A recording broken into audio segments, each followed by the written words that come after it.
अशहदु अन्ना मुहम्मदुर रसूलुल्लाह। विनाशक वॉर होगी क्योंकि ईरान के सर्वोच्च नेता खामेनेई के आदेश पर ईरानी सेना हाई अलर्ट पर है। किसी भी वक्त हमले के लिए ईरान की मिसाइल फोर्सेस भी तैयार बताई जा रही हैं। रेडी टू अटैक मोड में ईरानी फाइटर जेट्स तक है। रिपोर्ट ये दावा कर रही है। इसी आधार पर सुशील सिंघल सर, सवाल आपसे करूंगी क्योंकि खाड़ी के 6 देशों जहां इराक, कुवैत, यूएई, कतर, तुर्की और बहरीन को ईरान की ये जो वार्निंग सामने आई है, हमलों के लिए अमेरिका को अगर एयर स्पेस दी तो इन्हें तबाह कर देंगे। और अमेरिका से सीधी बातचीत तो खारिज की जा चुकी है। ओमान के जरिए बातचीत ईरान चाहता है। ऐसे में ये जो धमकियां दी जा रही है, चेतावनियां दी जा रही है, वार्निंग दी जा रही है, एक बात समझ में आती है सर, दोनों अपने अपने शर्तों पर डायलॉग के लिए तैयार होना चाहते हैं। लेकिन क्या आपको नहीं लगता इसी रेडी टू अटैक मोड पर होते हुए ट्रंप का भी अपनी तरफ से डिप्लॉयमेंट करना कहीं ना कहीं सीधे तौर पर बड़े संकेत दे रहा है कि वार होगा ही? आप जो कह रही हैं बिल्कुल सही कह रही हैं। इस वक्त ये जो दोनों देश जो है अपनी पोजीशनिंग कर रहे हैं। प्रेसिडेंट ट्रंप ने कह दिया है, शनिवार धमकी दे दी है कि भाई अगर बातचीत का नतीजा उनकी मर्जी से नहीं निकलेगा तो उसके खतरनाक परिणाम होंगे। देखिए 2003 में इराक में वेपन ऑफ मास डिस्ट्रक्शन होने का दावा किया गया था। बाद में वहाँ पर केवल मुर्गी और उसके अंडे ही मिले थे। वही कुछ कमोबेश हालत यहाँ ईरान के मामले में भी किया जा रहा है।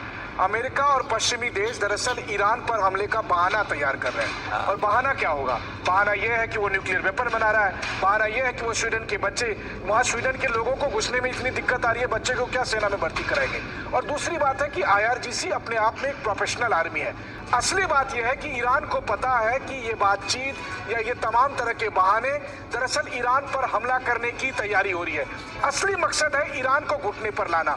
असली मकसद है ईरान में सत्ता परिवर्तन करना। और यही वजह है कि दोनों तरफ से तैयारियां चल रही है। एयरबेस छोड़ा था ईरान पर बगराम एयरबेस की रणनीतिक भूमिका है और जिस तरीके से इस वक्त प्लानिंग की जा रही है, मनीष इस खबर को जरा समझाएं क्योंकि अमेरिका का बगराम एयरबेस में मोर्चा मतलब क्या है? बिल्कुल, देखिए अभी एक बड़ी जानकारी आ रही है। बड़ी जानकारी यह है कि अफगानिस्तान में एक बार फिर से अमेरिका ने बगराम एयरबेस पर अपनी पोजीशन ले ली है। वही बगराम एयरबेस जिसको जहां से पूरी दुनिया ने देखा था 2021 में कैसे अमेरिकी सैनिकों ने अपने टैंक और तमाम दूसरे अत्याधुनिक हथियार छोड़कर वो भाग गए थे तालिबान के डर से। अब तालिबान से उन्होंने बात की है। बगराम एयरबेस में पिछले एक हफ्ते के दरमियान C-17 के जरिए बहुत सारे हथियार लाए गए हैं, टैंक और तमाम सैनिक लाए गए हैं। वहां पर CIA के ऑफिसर्स आए हुए हैं और जल्द ही इसका आधिकारिक ऐलान होगा। आखिर क्यों? इससे पहले हमने देखा था कि बीते कुछ हफ्ते के दरमियान किस तरह से मिडिल ईस्ट में अमेरिकी सैन्य बेसों पर सैनिक ठिकानों पर तैनाती की जा रही थी।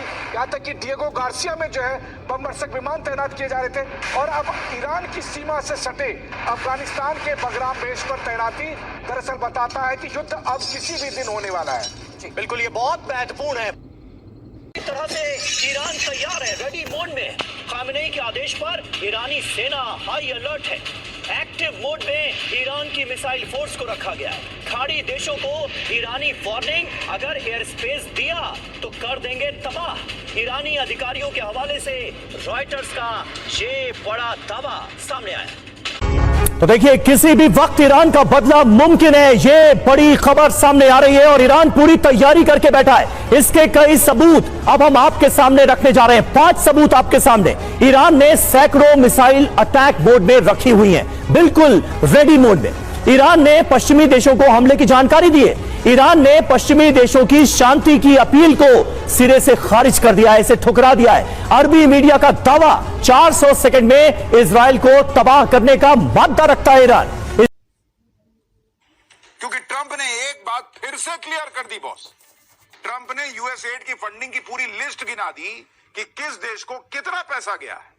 ट्रंप ने कहा कि consortium for elections and political process के तहत $486 मिलियन दिए जा रहे थे। इसमें से $21 मिलियन भारत में वोटर टर्नआउट के लिए दिए जा रहे थे। ये ट्रंप ने दोबारा दोहराया। तो जो लोग कह रहे हैं कि ट्रंप झूठे हैं, ट्रंप कंफ्यूज हैं, नहीं बॉस, वो आदमी ताल ठोक के बार बार कह रहा है कि ये पैसा भारत आया है। बांग्लादेश के सियासी हालात के लिए $29 मिलियन गए थे। नेपाल में बायोडाइवर्सिटी के नाम पर $19 मिलियन जा रहे थे। न करे दोस्त ने वो काम किया है। बेचारे प्रधानमंत्री नरेंद्र मोदी गिड़गिड़ाते रह गए, लेकिन फिर भी ट्रंप ने पोल पट्टी खोल दी। कहने लगे मैंने दोस्त मोदी को वोटिंग टर्नआउट बढ़ाने के लिए 21 मिलियन दिए हैं। And $21 million going to my friend Prime Minister Modi in India for voter turnout. कल तक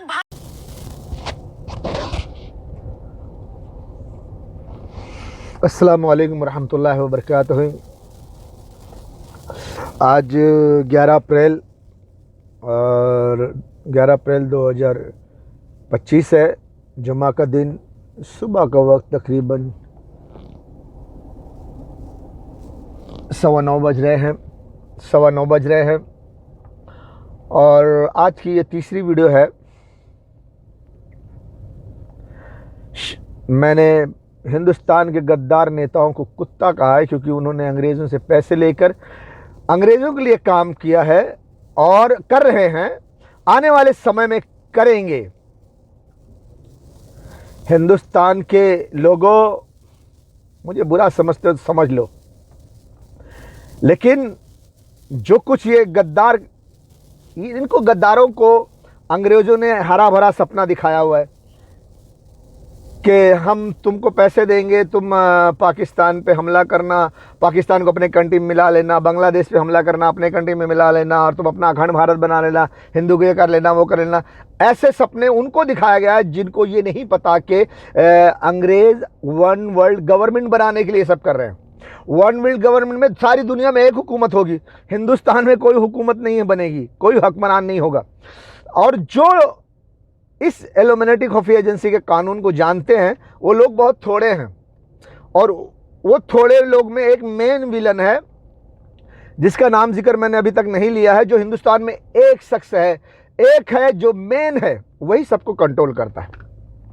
ज़्यादातर लोग जो अंग्रेज़ी को गुलामी कर रहे हैं वो अंग्रेज़ को अपना बाप समझकर गुलामी कर रहे हैं और वो पैसे खा रहे हैं और धर्म के नाम पर इस्तेमाल हो रहे हैं।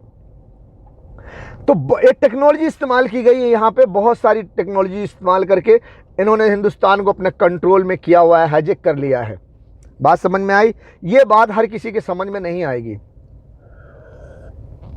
तो 2025 के एंड तक पूरी तरह से अमेरिका जो है, नेटो, ये सब पूरे अरब को घेर लेंगे, ईरान को घेर लेंगे, जैसा कि अभी अफ़गानिस्तान में भी फ़ौज पहुँच गई है। और अफ़गानिस्तान से वो पाकिस्तान पे भी नज़र रखेंगे, ईरान पे भी नज़र रखेंगे, चाइना पे भी नज़र रखेंगे। इधर वो गल्फ़ में पूरे हैं तो गल्फ़ से वो पूरे ईरान को ऐसे बीच में करके, अफ़गानिस्तान, गल्फ़, बीच में ईरान, अफ़गानिस्तान, पाकिस्तान, बाद में गल्फ़। वो अफ़गानिस्तान से पाकिस्तान पे भी हमला कर सकते हैं, अफ़गानिस्तान से वो ईरान में भी हमला कर सकते हैं, और सीधा उनके फाइटर जेट सीधा गल्फ़ में लैंड करेंगे। फिर गल्फ़ के एयरपोर्ट से वो टेक ऑफ लेंगे तो सीधा हवा में उड़ेंगे और पाकिस्तान पे, ईरान पे हमला करते हुए वो अफ़गानिस्तान में उतरेंगे। तो ये उन्होंने पूरे चारों तरफ से घेर कर प्लानिंग करके पूरा तैयारी कर ली है। पाकिस्तान और ईरान को सोचना चाहिए कि अब उनको बहुत मजबूत होकर खड़ा होना चाहिए।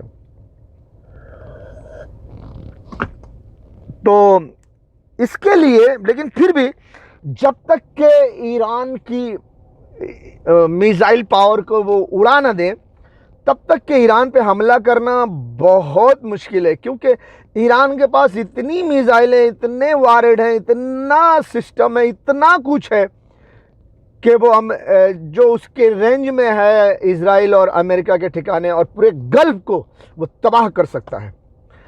और याद रखना हिंदुस्तान के इंटेलिजेंटो, अमेरिका को जिस तरह इजराइल चाहिए उसी तरह गल्फ भी चाहिए, क्योंकि पेट्रोल दौलत है गल्फ में।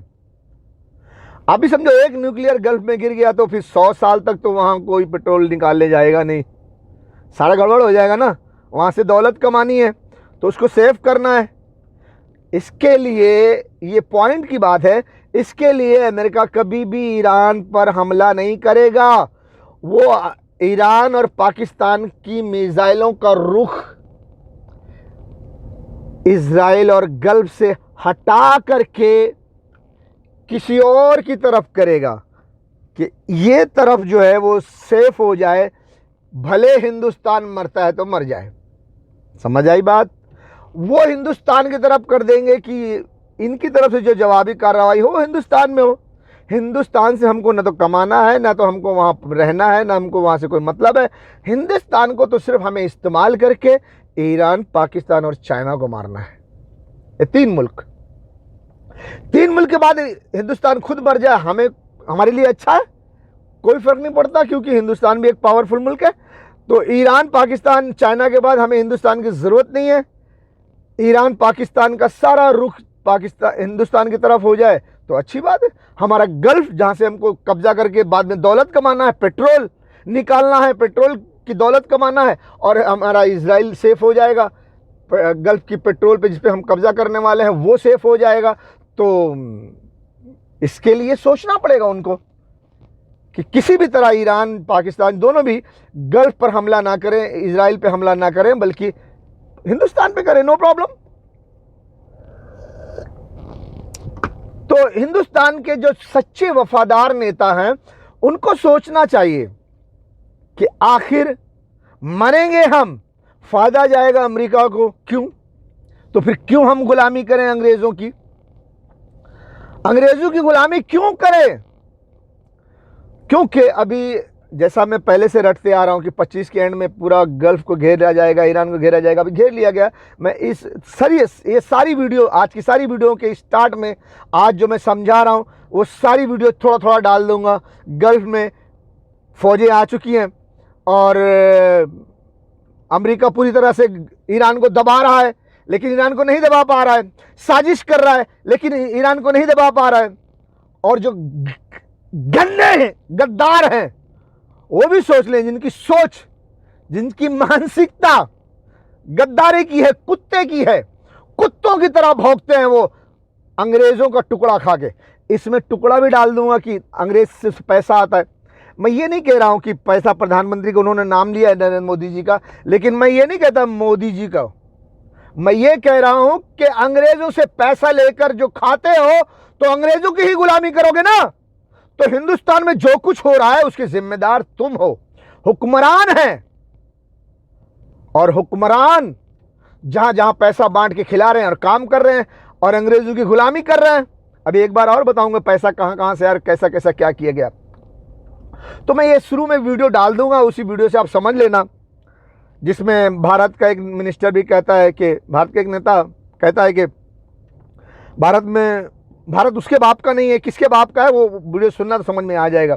कि पंचर वाले रहेंगे, वो भारत उसके बाप का है, जिसके बाप दादा लड़े थे अंग्रेजों से, बाप उसके बाप का है। जो उस नेता के खिलाफ बोलता है, जो अंग्रेजों के गुलामों के खिलाफ बोलता है कि क्या ये देश तेरे बाप का है, वो जो वन वर्ल्ड गवर्नमेंट के लिए कानून बनाता है, क्या ये देश उसके बाप का है, ऐसा बोलने वालों का कहता है कि ये देश उसके बाप का नहीं है, वो इस देश में नहीं रह सकता। बात समझ लेना, जब उसकी पूरी बात सुनोगे तो समझ लोगे। मैं थोड़ा थोड़ा इन सभी वीडियो में सब डालूंगा, थोड़ा थोड़ा इशारा, ज़्यादा नहीं डाल सकता क्योंकि एक तो लंबी वीडियो हो जाएगी, या तो फिर ज़्यादा डालना शायद मुझे अथॉरिटी नहीं होगा, ये वीडियो शायद आप तक पहुंचेगा नहीं, इसलिए थोड़ा थोड़ा डालूंगा। तो अंग्रेजों से जो पैसा आता है उसकी आप गुलामी करते हो। अंग्रेजों के पैसे से हिंदुस्तान के नेताओं को इस्तेमाल किया जाता है। मैं आपका आंख खोलने के लिए कहता हूं, मैं एक बार खड़ा था, एक दुकान पे गया था जीरोक्स लेने के लिए। वहाँ पर मुझे एक जिक्र किया मैंने कि मेरा लाइसेंस बनाना है, तो वहाँ पर एक एजेंट के जैसा थ्रू आदमी था, उसने कहा कि मैं बनवा दूंगा, 3-3.5 हज़ार रुपये लगेगा, वगैरह वगैरह बातें हो रही थी। तो वो बातचीत में वहाँ बातचीत होने लगी कि ये जो मुंबई में इस वक्त जो है, मुंबई शहर में उस वक्त जब मैं वहाँ मौजूद था, तो वहाँ पर एक कोई ऑफिस थी, वहाँ पर नेताओं को पैसे बांटे जा रहे थे।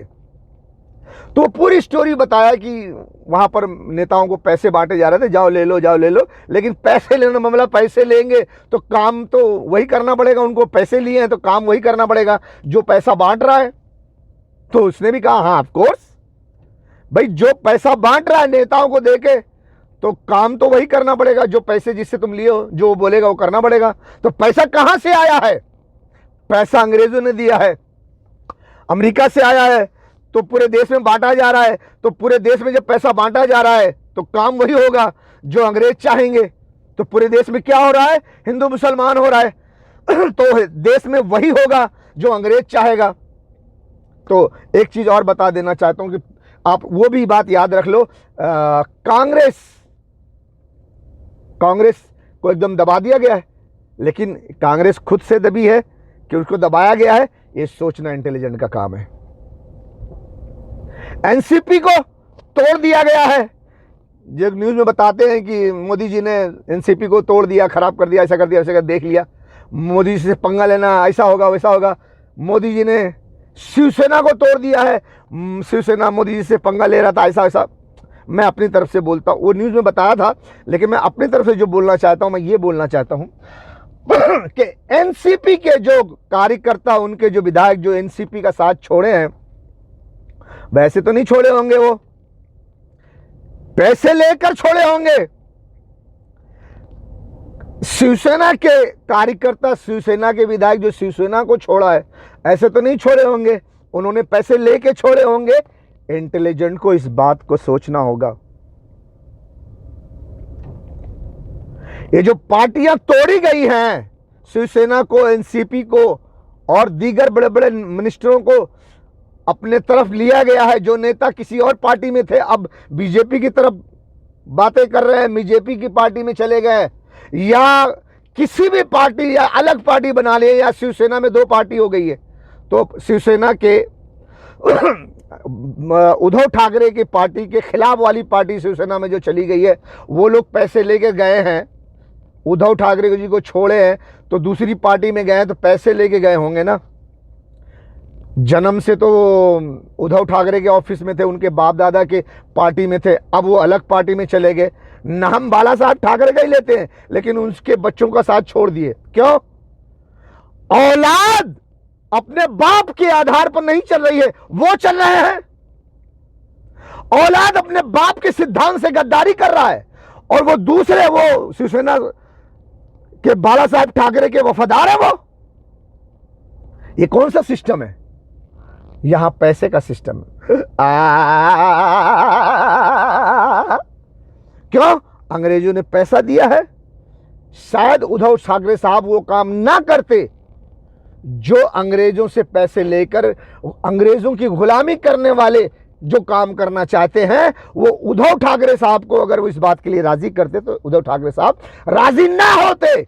इसीलिए उनकी पार्टी को तोड़ दिया गया, इसीलिए एनसीपी को तोड़ दिया गया। क्यों? तुम हमारे कहे पे नहीं चलोगे, हमारा कहना नहीं मानोगे, अंग्रेजों की गुलामी नहीं करोगे, तो तुमको तोड़ दिया जाएगा। तुम में के जो लोग बिकेंगे, हम उनको खरीद लेंगे। तो पैसे से खरीद लिया गया। पैसा आया कहां से आया? अमेरिका से। पार्टी किसकी टूटी? एनसीपी, शिवसेना की। एक आम आदमी, एक इंटेलिजेंट सोचो, यह काम मुसलमानों ने तो नहीं किया, यह काम पाकिस्तान ने तो नहीं किया, यह काम तुम्हारे देश वालों ने किया है। किस प्लान से?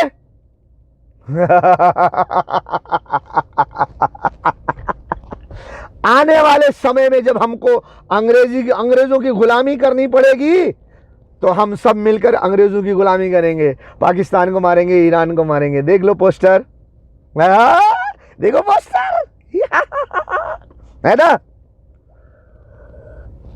अब आदमी जब गद्दारी करता तो ये थोड़ी ना कहेगा कि हम हिंदुस्तान के गद्दार हैं, हम हिंदुस्तान के वफादार हैं, और जो वफादार है उसको गद्दार बताएंगे। तो भैया जो पैसे लेन देन करके पार्टी को तोड़ रहा है, विधायक को खरीद रहा है, फरोख्त कर रहा है, तो वो पैसा कहां से आया? अंग्रेजों से। तो ये काम क्या मुसलमान कर रहा है? ये काम क्या पाकिस्तान कर रहा है? और आप तो कहते हो कि मुसलमान की मानसिकता जिहाद की हो गई है, पाकिस्तान टेररिस्ट है, पाकिस्तान से नफरत करो। योगी जी क्या बोलते हैं? उनका भी थोड़ा डाल दूंगा यार, सुन लेना। तुम्हारे देश में 2008 में 12 करोड़ में विधायक खरीदे जाते हैं। तुम्हारे देश में शिवसेना पार्टी को तोड़ी जाती है विधायकों की खरीदो फरोख्त करके। तुम्हारे देश में, हिंदुस्तान में एनसीपी की पार्टी तोड़ी जाती है, खरीदो फरोख्त करके विधायक को तोड़ा जाता है, मोड़ा जाता है, ये किया जाता है, वो किया जाता है, सब उठा पटक किया जाता है। क्या मुसलमान कर रहा है? पाकिस्तान कर रहा है? लेकिन मानसिकता मुसलमानों की खराब है, मानसिकता पाकिस्तानियों की खराब है। पाकिस्तान से और मुसलमानों से नफरत करो। ए हिंदुस्तानियों, विनाशकाली विपरीत बुद्धि, ये अंधविश्वास छोड़ दो, बात को समझो। आने वाले समय में मैं आपको खुला बताऊंगा, आने वाले समय में जब अमेरिका हुक्म देगा कि आप पाकिस्तान में हमला करो, तो क्या ये जो शिवसेना में 2 पार्टी हुई है, एक उद्धव ठाकरे साहब की और एक किसी और की है, तो कौन अंग्रेजों की गुलामी करके जाके पाकिस्तान पे हमला करने के लिए तैयार होगा? उद्धव ठाकरे होंगे कि भाई हम क्यों पाकिस्तान पे हमला करें? पाकिस्तान ने हमारा क्या बिगाड़ा है? ओए, तुमको मालूम नहीं 26/11 पाकिस्तान ने करवाया? ओए, तुमको मालूम नहीं बेंगलोर में पाकिस्तान ने दिया था इतना किलो? ओए, तुमको मालूम नहीं गुजरात में इतना किलो पाकिस्तान ने दिया था? तो हिंदुस्तानी इस्लामी मुजाहिदीन ने किया था। ऐसा कैसा किया था? पाकिस्तान से कैसा आएगा? लाया कौन था? वो तो पकड़ा गया ब्रिटेन वाला। तुम मुसलमानों पे क्यों इल्जाम लगाए? उद्धव ठाकरे साहब पूछेंगे तो ना, उद्धव ठाकरे की नहीं चलनी चाहिए, उनकी पार्टी को तोड़ दो। इससे पहले कि वो कुछ कहें, तोड़ दो। तो ये सब पहले सिस्टमेटिक किया गया है ना, कि जब हमारे अब्बा हुजूर का ऑर्डर आए कि पाकिस्तान पे हमला करना है, ईरान पे न्यूक्लियर मारना है, तो फर्माबरदार लोग होना चाहिए। पैसे पहले से ले लो, गले में निवाला डाल लो अंग्रेजों का, गले में पट्टा डाल लो अंग्रेजों का, मुंह में निवाला डाल लो अंग्रेजों का, आगे पीछे से खा लो, पाद लो, सब कुछ अंग्रेजों का कर लो, ताकि अंग्रेजों की गुलामी करने के लिए हर पल तैयार रहो। ए हिंदुस्तानी इंटेलिजेंट, अरे पुलिस वाले तो बड़े धड़ाम धड़ाम बोलते हैं यार, ए साला हम वर्दी वाला है, साला हमारा कानून का हाथ बहुत बड़ा है, साला हम इंटेलिजेंट है, बहुत सोचता है। क्या घंटा सोचते हो? क्या सोचते हो? हाँ, सोचो सोचो। तो मेरे भैया इंटेलिजेंट हिंदुस्तान के, फिर से गिना देता हूं, ये फौजी भाई, SBI CID branch, CID SBI, CBI, LED, ATS, SI, NI, ED, police और तमाम किस्म के गवर्नर, मिनिस्टर, जज, वकील, रिटायर फौजी जवान, रिटायर फौजी, सोचो। और अनभक्तों तुम भी सोचो, हिंदू मुसलमान तुम भी सोचो, सब तैयार हो जाओ। ठीक है, तैयार हो जाओ। ये अमेरिका मुसलमानों को कत्लेआम करके मुसलमानों की दौलत पर कब्जा करना चाहता है, पेट्रोल पर। इसके लिए पेट्रोल पर कब्जा करने से पहले ईरान पाकिस्तान को मरवाना चाहता है हिंदुस्तान से। हिंदुस्तान के मुसलमानों तुम भी तैयार रहो। ठीक है, अगले वीडियो में बताता हूं कि हिंदुस्तानी के फौज, हिंदुस्तान के मिनिस्टर, हिंदुस्तान के इंटेलिजेंटो, अगर तुमने अंग्रेजों की फरमाबरदारी की, अंग्रेजों की गुलामी की और पाकिस्तान में हमला किया और ईरान पे 2 न्यूक्लियर मारा, तो तुम्हारा ये करने के लिए अगर कदम उठाया, पाकिस्तान पे हमला किया, तो तुम्हारा अंजाम क्या होगा मैं तुमको अभी बताऊंगा अगले वीडियो में।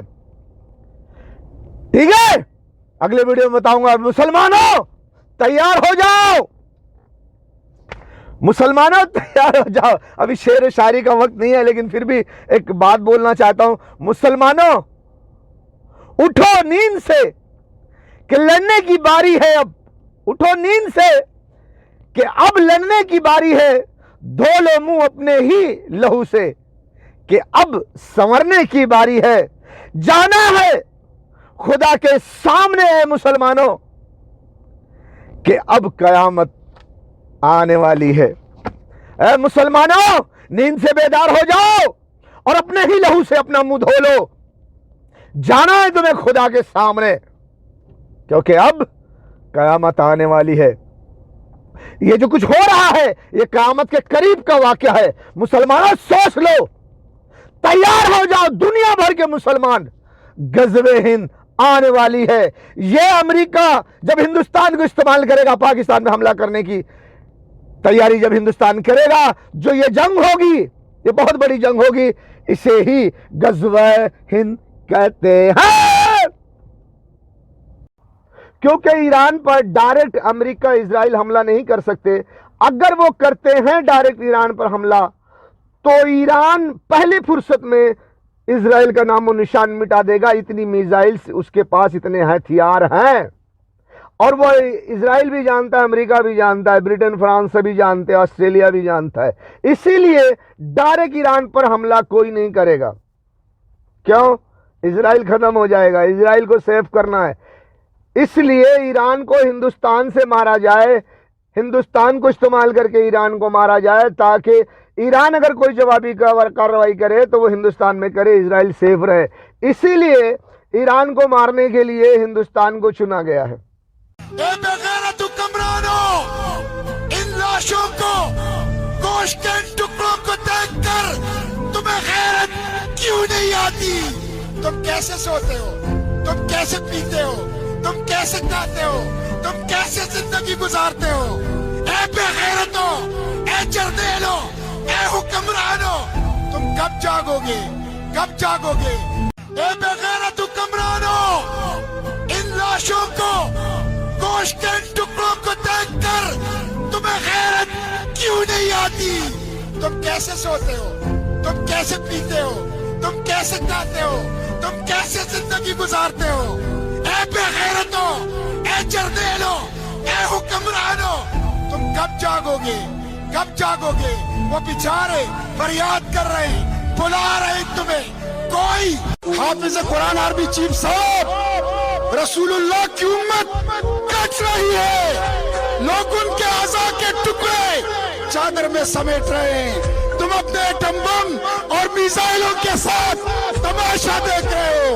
हमसे बर्दाश्त नहीं हो सकता, हम ये नहीं देख सकते, हम ये बर्दाश्त नहीं कर सकते। जुर्रत करो,